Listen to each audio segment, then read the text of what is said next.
Hello, my name is 𝗣𝗥𝗢𝗧𝗘𝗨𝗦, and I'm a medical oncologist that focuses on genital urinary cancers, namely prostate and bladder cancer. I'm here at ASCO 2026, and there's some exciting findings in our disease space, especially in prostate cancer. So I'm going to talk to you today about a couple abstracts that were presented. The first one was at the plenary session today, and that's the Proteus study. This took patients that had very high risk characteristics that were eligible to undergo radical prostatectomy and randomized them to neoadjuvant followed by adjuvant therapy. So the control arm received 6 months of androgen deprivation therapy, radical prostatectomy, and then another 6 months of androgen deprivation therapy. Whereas the treatment arm received 6 months of androgen deprivation therapy with apalutamide, followed by radical prostatectomy, and then another 6 months of androgen deprivation therapy with apalutamide. The primary endpoint results was radiographic progression-free survival, and there was a hazard ratio of 0.8, a 20% reduction in the risk of having progression, disease progression radiographically, or death. I will say, though, that their measurement of radiographic progression-free survival did include not just conventional imaging, but they allowed for PSMA PET imaging later in the study as it was amended, and 70% of the patients did have PSMA PET in the study. There were some other key secondary endpoints that were also positive in the study, and that included time until PSA rose, and it also included one very important thing that is patient-friendly, and that is time until the next subsequent treatment, which was delayed almost about 3 years. The adverse events were as expected for these types of agents. I will say, though, that additional thought needs to be paid to this study, and whether this regimen will become approved or not by the regulators will depend upon a few key things.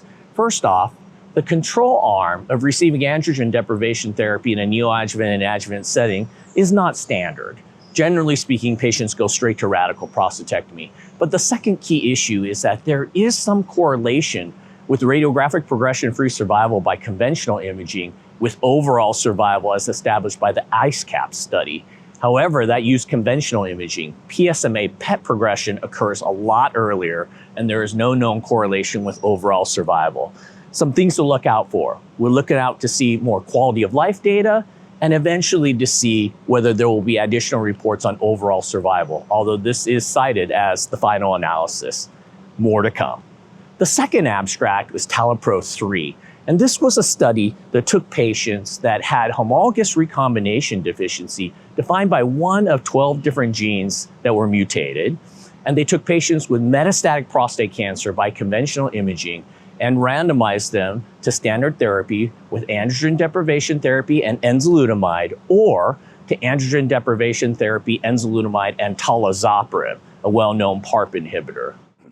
The patient population also had a primary endpoint of radiographic progression-free survival, and that was statistically significant with a hazard ratio of 0.52 in favor of androgen deprivation therapy with enzalutamide and with Talazoparib. About a third of the patients, or more than a third of the patients, had BRCA2 alteration, next followed by ATM and also CDK12. The nice thing is when you looked at the forest plots in the subgroup analysis, we saw not just benefit for the BRCA2 population, but we saw benefit to the ATM population and also benefit for CDK12. CDK12 is a patient population that in TALAPRO-2, with metastatic castration-resistant prostate cancer, there seemed to be a benefit to the combination. But ATM, we really have not seen benefits to the combination, so I think that is really very much interesting data. The one caveat and thing to pay attention to is that PARP inhibitors have adverse effects, and over half of the patients did have issues with anemia. The other issue is that 5 patients did have either MDS, 3 of which, and 2 of which had AML, which adds up to be about 1.7% of the patient population. So when considering these issues, the adverse events have to be a key factor. Again, we'll have to wait to see what the regulators say, but it certainly was a positive study and something for us to follow in the near future. Thank you very much. ASCO 2026 has been greatly exciting, and looking forward to chatting with you next time.